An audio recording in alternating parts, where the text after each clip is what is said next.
महादेव महादेव। मल्लिकार्जुन सनातन धर्म में भगवान शिव को मानने और उनकी आराधना करने वाले अनेक भक्त हैं। मान्यताओं के मुताबिक भगवान शिव की श्रद्धा भाव के साथ पूजा करने से सभी पापों से मुक्ति मिलती है और व्यक्ति को मोक्ष प्राप्त होता है। भारतवर्ष में भगवान शिव के मुख्य रूप से 12 ज्योतिर्लिंग हैं, जो देश के कोने कोने में भव्य मंदिरों के रूप में स्थापित हैं। भगवान शिव के इन 12 ज्योतिर्लिंगों का अपना एक अलग महत्व है।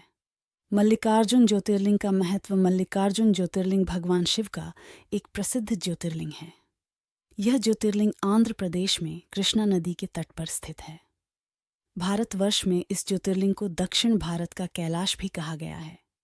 मान्यताओं के अनुसार इसके दर्शन मात्र से ही सभी लोगों की मनोकामनाएं पूर्ण हो जाती हैं। हिंदू धर्म पुराणों में बताया गया है कि मल्लिका अर्जुन ज्योतिर्लिंग में भगवान शिव और माता पार्वती की संयुक्त रूप से दिव्य ज्योतियां विराजमान हैं। हिंदू धर्म में मल्लिकार्जुन ज्योतिर्लिंग को बहुत ही पवित्र ज्योतिर्लिंग माना गया है। श्रीशैल पर्वत पर स्थित यह ज्योतिर्लिंग भगवान शिव के 12 ज्योतिर्लिंगों में से एक है। ऐसा माना जाता है कि इस पर्वत पर जो भी व्यक्ति भगवान भोलेनाथ की पूजा करता है, उसे अश्वमेध यज्ञ के बराबर फल प्राप्त होता है और उसकी सभी मनोकामनाएं शीघ्र ही पूरी हो जाती हैं। मल्लिकार्जुन ज्योतिर्लिंग का इतिहास। मल्लिकार्जुन ज्योतिर्लिंग का इतिहास उस पौराणिक हिंदू कथा से जुड़ा हुआ है जब भगवान शिव के दोनों पुत्र कार्तिकेय और गणेश में इस बात की शर्त लगी कि उनमें से बड़ा कौन है। भगवान कार्तिकेय का मानना था कि वे भगवान गणेश से बड़े हैं, जबकि गणेश जी कहते थे कि वह कार्तिकेय से बड़े हैं। इस बात पर माता पार्वती और भगवान शिव ने कार्तिकेय और गणेश से कहा कि जो भी पृथ्वी की परिक्रमा लगाकर सबसे पहले हमारे पास आ जाएगा वही बड़ा होगा। इस बात को सुनकर कार्तिकेय अपनी सवारी मोर पर बैठकर पृथ्वी की परिक्रमा करने निकल गए। लेकिन चूहे की सवारी करने वाले भगवान गणेश के लिए यह काम मुश्किल था।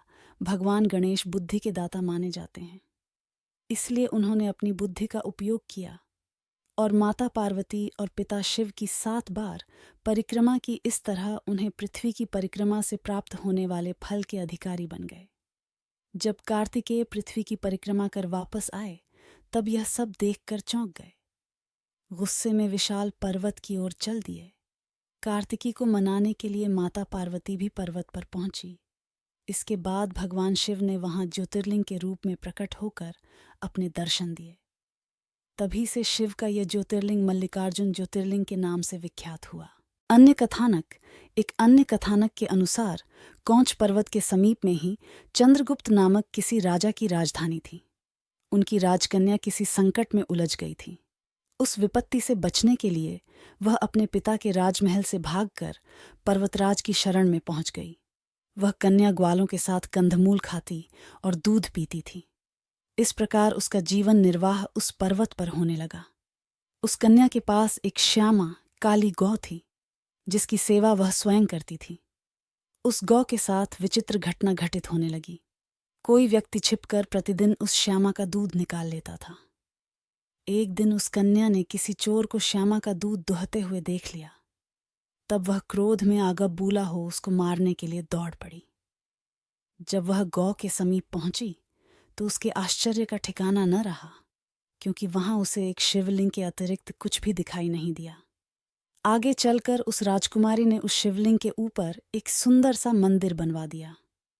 वही प्राचीन शिवलिंग आज मल्लिकार्जुन ज्योतिर्लिंग के नाम से प्रसिद्ध है। इस मंदिर का भलीभांति सर्वेक्षण करने के बाद पुरातत्ववेत्ताओं ने ऐसा अनुमान किया है कि इसका निर्माण कार्य लगभग 2000 वर्ष प्राचीन है। इस ऐतिहासिक मंदिर के दर्शनार्थ बड़े बड़े राजा महाराजा समय समय पर आते रहे हैं। अन्य तीर्थ एवं दर्शनीय स्थल मुख्य मंदिर के बाहर पीपल पाकर का सम्मिलित वृक्ष है। उसके आसपास चबूतरा है। दक्षिण भारत के दूसरे मंदिरों के समान यहां भी मूर्ति तक जाने का टिकट कार्यालय से लेना पड़ता है। पूजा का शुल्क टिकट भी पृथक होता है। यहां लिंग मूर्ति का स्पर्श प्राप्त होता है। मल्लिकार्जुन मंदिर के पीछे पार्वती मंदिर है। इन्हें मल्लिका देवी कहते हैं। सभा मंडप में नंदी की विशाल मूर्ति है। पाताल गंगा मंदिर के पूर्व द्वार से लगभग 2 मील पर पाताल गंगा है। इसका मार्ग कठिन है।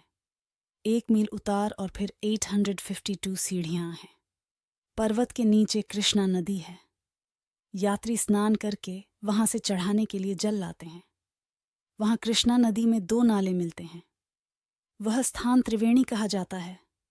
उसके समीप पूर्व की ओर एक गुफा में भैरवादी मूर्तियां हैं।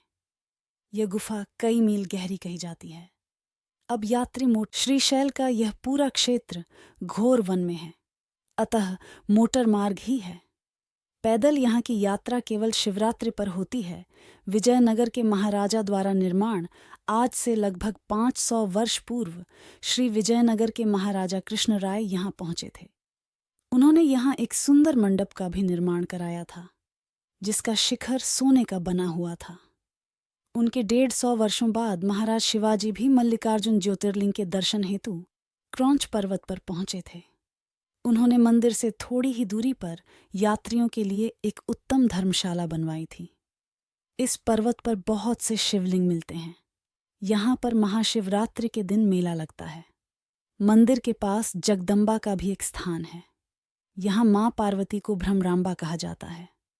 मल्लिकार्जुन ज्योतिर्लिंग की पहाड़ी से 5 किलोमीटर नीचे पाताल गंगा के नाम से प्रसिद्ध कृष्णा नदी है, जिसमें स्नान करने का महत्व शास्त्रों में वर्णित है।